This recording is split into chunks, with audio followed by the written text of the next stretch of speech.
Hello friends, welcome back to my channel. कल के English quiz का करेक्ट आंसर देखते हैं।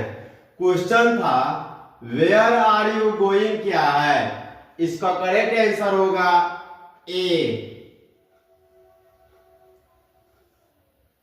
क्यों? क्योंकि वेयर आर यू गोइंग एक क्वेश्चन है, क्योंकि इसमें किसी से इंफॉर्मेशन पूछी जा रही है, इसलिए ये इंट्रोगेटिव सेंटेंस है। जिनका भी आंसर सही है वो कमेंट में यस लिखे। आज का न्यू क्विज है। क्वेश्चन दिया गया है व्हाट इज योर नेम क्या है।